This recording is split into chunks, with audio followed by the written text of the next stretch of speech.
देश प्रदेश में आपका स्वागत है। मैं हूं अदिति राजपूत और सबसे पहले हम शुरुआत कर रहे हैं उत्तर प्रदेश से, जहां पर चुनाव के मद्देनजर कांग्रेस और समाजवादी पार्टी दोनों ने ही जीत के लिए पूरी ताकत अपनी लगा दी है। कांग्रेस नेता प्रियंका गांधी ने चित्रकूट में महिलाओं के साथ संवाद कर कहा कि शस्त्र उठा लो, अब गोविंद न आएंगे। वहीं समाजवादी पार्टी के अध्यक्ष अखिलेश यादव ने गाजीपुर में बड़ी रैली की। प्रियंका गांधी और अखिलेश यादव दोनों ने ही बीजेपी पर अपने अपने तरीके से निशाना साधा। सुनो द्रौपदी, शस्त्र उठा लो, अब गोविंद न आएंगे। सुनो द्रौपदी, शस्त्र उठा लो, अब गोविंद न आएंगे। यूपी के चुनावी मैदान में प्रियंका गांधी के आने से कांग्रेस में जमीन पर एक नई जान पड़ती दिख रही है। कब तक आस लगाओगी तुम, कब तक आस लगाओगी तुम बिके हुए अखबारों से। बुधवार को फिर उन्होंने चित्रकूट में लड़कियों से बात की। मैं लड़की हूं, लड़ सकती हूं मुहिम के तहत लड़कियों को फ्री स्कूटी और स्मार्टफोन और बसों में महिलाओं को मुफ्त यात्रा का वादा दोहराया। ये कहा है हमने कि आपको स्मार्टफोन दिया जाएगा पढ़ने के लिए और सक्षम बनाने के लिए। आपको आजकल इतने सारी ऑनलाइन कोर्सेज, ऑनलाइन पढ़ाइयाँ होती हैं उसके लिए, और उसके साथ साथ आपकी सुरक्षा के लिए भी, क्योंकि जब आपके पास मोबाइल फोन है हाथ में तो कोई समस्या आए आप एकदम फोन कर सकती हैं अपने घर पर, या कोई मदद करने के लिए आ सकता है।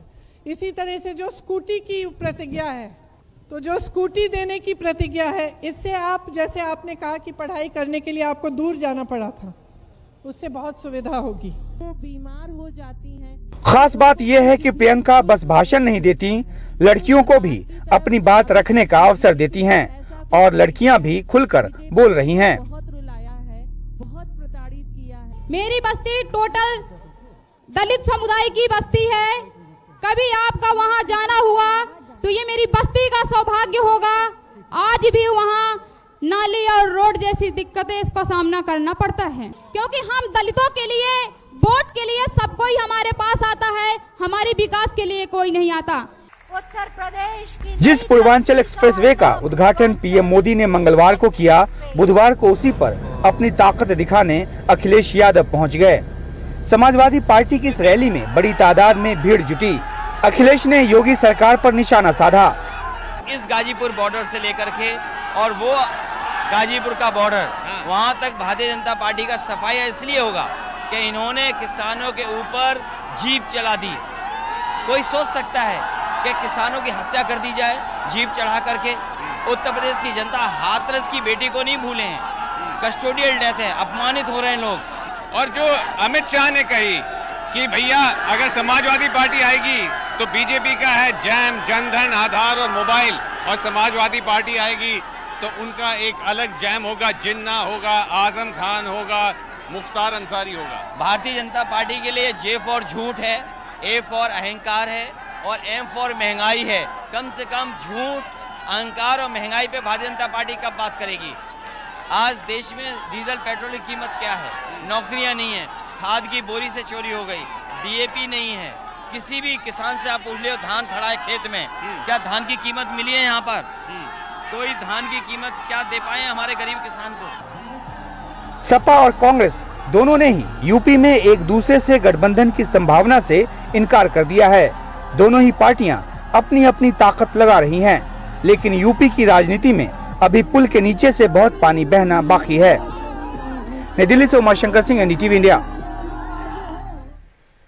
और यूपी के चुनावी रण में अखिलेश यादव लगातार मतदाताओं के बीच जा रहे हैं, समाजवादी विजय यात्रा निकाल रहे हैं। ये विजय यात्रा उसी पूर्वांचल एक्सप्रेस वे पर भी पहुंची जिसका उद्घाटन मंगलवार को प्रधानमंत्री ने किया था। अखिलेश की यात्रा के दौरान हमारे सहयोगी श्रीनिवासन जैन ने उससे कई सवाल किए। अखिलेश ने पूर्वांचल एक्सप्रेस को समाजवादी सरकार का विजन बताया और सपना बताया, और वहीं बीजेपी और योगी सरकार पर जमकर निशाना साधा।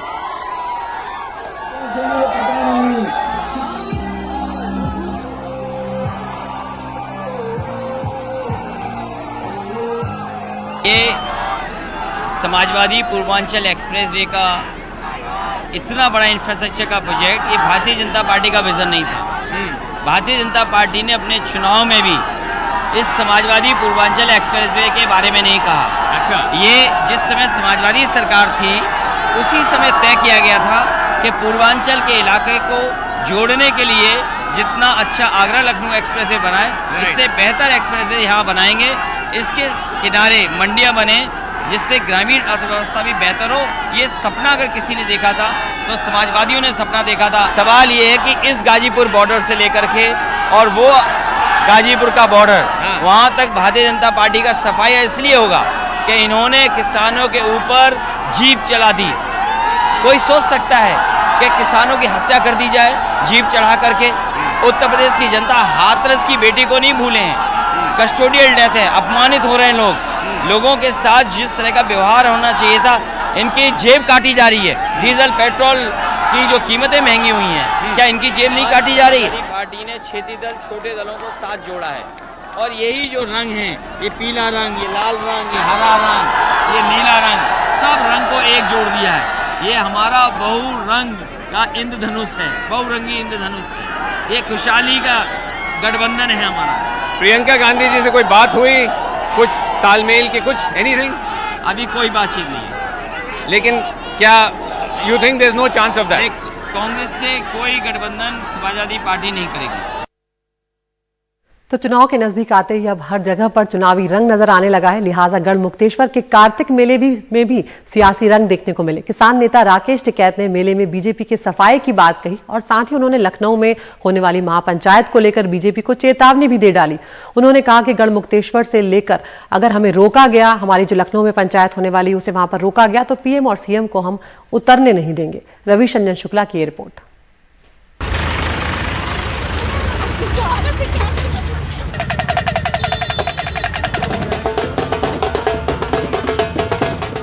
छोटा कुंभ कहे जाने वाले गढ़मुक्तेश्वर मेले में लाखों लोग कार्तिक स्नान करने के लिए बैलगाड़ी, ट्रैक्टर ट्रॉली और गाड़ियों से पहुंच रहे हैं।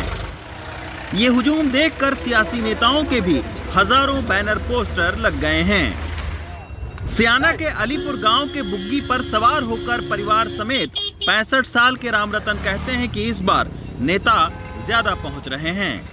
पहले कोई मेला में आवा ही ना हो नेता, कोई नेता नहीं आता था। हाँ? अब सारे नेता आने लगे। अब नेता आ रहे हैं। क्यों नेता आ रहे हैं? अब कई आ रहे हैं, अन्य पहले से आए ही ना। कार्तिक मेले में पश्चिमी उत्तर प्रदेश के लाखों लोग पहुंचते हैं, लिहाजा राजनीतिक नेताओं के तंबुओं की भरमार भी है। मेले के बाजार में लाठी खरीद रहे किसान भी इसके सियासी संकेत को खूब समझ रहे हैं। किसान ज्यादा कमजोर है, उसे राजनीतिक लड़ाई लड़नी पड़ेगी बजाय लाठी के। अच्छा, मतलब अब किसान जो है वो लाठियों से लड़ाई नहीं लड़ सकता है, राजनीतिक लड़ाई लड़नी पड़ेगी। तो कैसे राजनीतिक लड़ाई लड़ेगा? यहाँ तो सारी पार्टियों के बैनर पोस्टर लगे हुए हैं, सैकड़ों नेता घूम रहे हैं। जो भी किसानों के खिलाफ होगा उसके खिलाफ किसान एकजुट होकर लड़ेगा। गुरुवार को किसान नेता राकेश टिकैत भी यहाँ लाव लश्कर समेत पहुँचे। हजारों किसान नेताओं के साथ उनकी पंचायत यहाँ भी सज गई। लज्जा मेरी राखियो श्री वर्धा के असवार। राकेश टिकैत ने पंचायत के दौरान कहा कि इस बार कमल के फूल का सफाया करना है। वो जो नारा है ना, एक फूल कमल का फूल, सफाया करो, सफा करो, सफा, इसे निपटाओगे इसको। चुनाव नजदीक है, लिहाजा सरकार के खिलाफ राकेश टिकैत अपनी चुनौती पेश करने का कोई मौका गंवाना नहीं चाहते हैं। हमारी पंचायत को रोका, डिस्टर्ब करा तो ना प्रधानमंत्री कहीं उतरेगा ना मुख्यमंत्री उतरेगा। उत्तर प्रदेश में मुख्यमंत्री उत्तर प्रदेश में कहीं नहीं उतरेगा। अगर हमारी पंचायत को डिस्टर्ब करा तो मुख्यमंत्री उत्तर प्रदेश की जमीन पर तो उतरेगा नहीं भाई। कार्तिक मेले की धार्मिक महत्ता है कि महाभारत के बाद पांडवों ने मारे गए लोगों की आत्मा की शांति के लिए यहीं पर दीपदान किया था। लेकिन 2 साल बाद हो रहे मेले में लोगों को लुभाने का कोई मौका किसान नेता भी नहीं छोड़ना चाहते हैं। गढ़मुक्तेश्वर से अदनान के साथ रविशंजन शुक्ला, एनडीटीवी इंडिया। तो जहां एक तरफ विपक्षी पार्टियां बीजेपी को रोकने की सारी कवायद कर रही हैं, किसान नेता कह रहे हैं कि बीजेपी को नहीं आने देंगे, वहीं बीजेपी भी जनता को लुभाने के लिए कोई कोर कसर नहीं छोड़ रही है। प्रधानमंत्री नरेंद्र मोदी कल यानी 19 नवंबर को एक बार फिर से उत्तर प्रदेश के दौरे पर जा रहे हैं। इस दौरान 6250 करोड़ से ज्यादा की विकास परियोजनाओं की वो शुरुआत करेंगे। पानी की समस्या को दूर करने के लिए भी प्रधानमंत्री महोबा में अर्जुन बांध परियोजना का उद्घाटन करने वाले हैं और इसके साथ ही झांसी में 3000 करोड़ के सोलर पावर प्लांट का भी वो शिलान्यास करेंगे।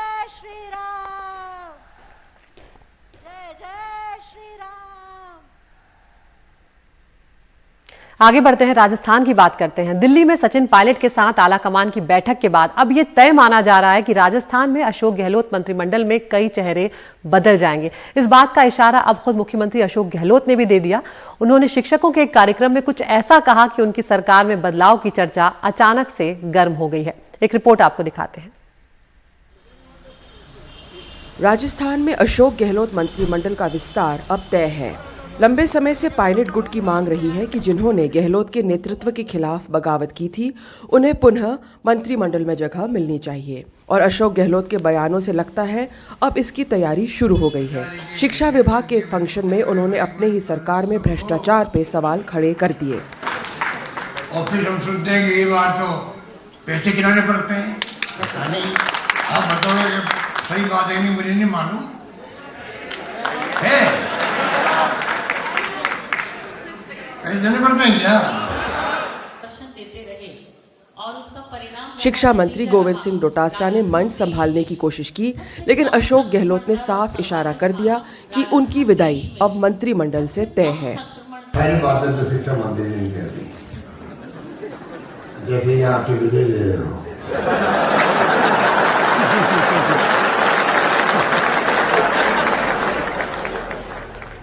एक व्यक्ति एक पद के सिद्धांत से शिक्षा मंत्री गोविंद सिंह डोटासरा, हरीश चौधरी और रघु शर्मा की विदाई गहलोत मंत्रिमंडल से लगभग तय है, क्योंकि उन्हें संगठन में जिम्मेदारी दी गई है।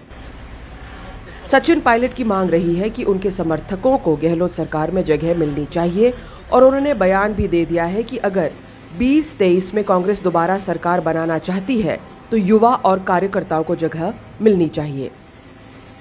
मैं समझता हूं कि अगर हम अच्छे नौजवान लोगों को, ताकतवर धरातल के लोगों को मजबूत करके चलेंगे और कार्यकर्ताओं को एहसास होगा कि इस शासन में हमारी पूरी भागीदारी है, तो निश्चित रूप से हम लोग 23 में उभर कर आएंगे और दोबारा सरकार कांग्रेस पार्टी बनाएंगे। दिल्ली में चली लंबी दौर की बातचीत के बाद अब तय है कि अशोक गहलोत मंत्रिमंडल का जल्द ही विस्तार होना है। जयपुर से हर्षा कुमारी सिंह, NDTV इंडिया।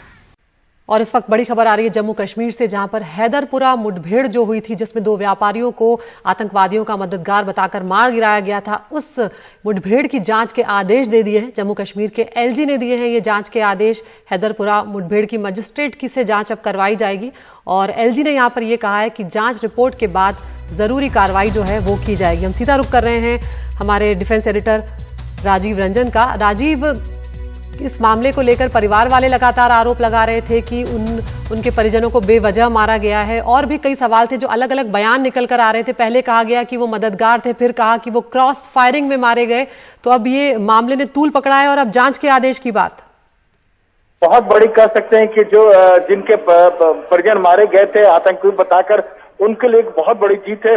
उनका ये कहना है कि जो इनकाउंटर हुआ था उसमें 2 लोगों की जो मौत हुई है, जो पुलिस का ये कहना था कि वो हाइब्रिड आतंकी है, यानी हाइब्रिड आतंकी एक नया शब्द इन लोगों ने गढ़ा हुआ है सुरक्षा बलों द्वारा कश्मीर में, कि जो कभी कभार जो है वो गन उठाते हैं और वरना वो नॉर्मल काम करते हैं।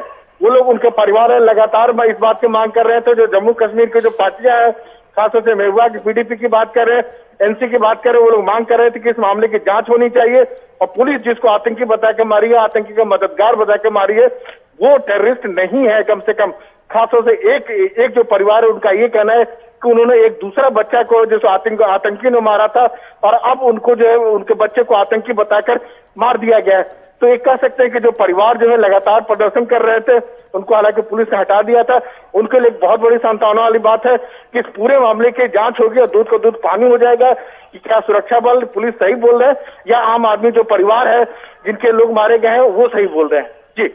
जी राजीव, थोड़ा सा हमारे दर्शकों को ये जो हैदरपुरा में एनकाउंटर हुआ था, मुठभेड़ हुई थी, इसके बारे में भी बताएं, क्योंकि परिजनों ने शव नहीं देने की बात भी कही थी और वहां पर पुलिस का ये कहना था कि कानून व्यवस्था के चलते जो है वो शव परिजनों को नहीं दिए गए और 100 किलोमीटर दूर जाके उन्हें दफनाया गया था। देखिए, आपको बता दें कि मंगलवार की रात को श्रीनगर के हैदरपुरा में एनकाउंटर हुआ था, जहां 2 टेररिस्ट मारे गए हैं और पुलिस का ये कहना था कि तो उनके मददगार को भी मारा गया है, उनकी क्रॉस फायरिंग होते क्योंकि जब दरवाजा खटखटाया गया था तो उधर से कोई जवाब नहीं मिला था। पहले घायल हुए तो उसके बाद वो मारे गए। लेकिन परिवार का ये कहना है कि जानबूझकर जो इनोसेंट थे उनको जो है सुरक्षा बल पुलिस ने उनको मार गिराया और इसके लिए लाश की मांग कर रहे थे।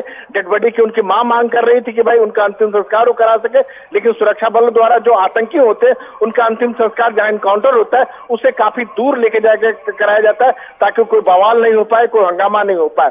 तो जब इस मामले को लेकर ज्यादा तूल पकड़ा, और आपको ये भी बता दें जो गुपकार संगठन है जिसमें कई कश्मीर के पॉलिटिकल पार्टी है, इसको लेकर एक बैठक करने जा रहा है श्रीनगर में कि इसका अगला रुख क्या हो।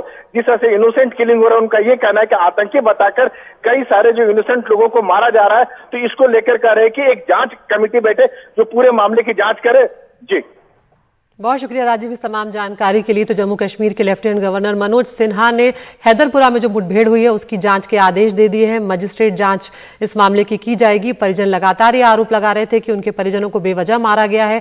पुलिस वालों का कहना है कि ये दोनों व्यापारी आतंकवादियों के मददगार थे और उसके बाद पीडीपी और नेशनल कॉन्फ्रेंस ने भी इस मामले की जांच की मांग उठाई थी और अब जांच के बाद जरूरी एक्शन की बात भी एलजी मनोज सिन्हा ने की है।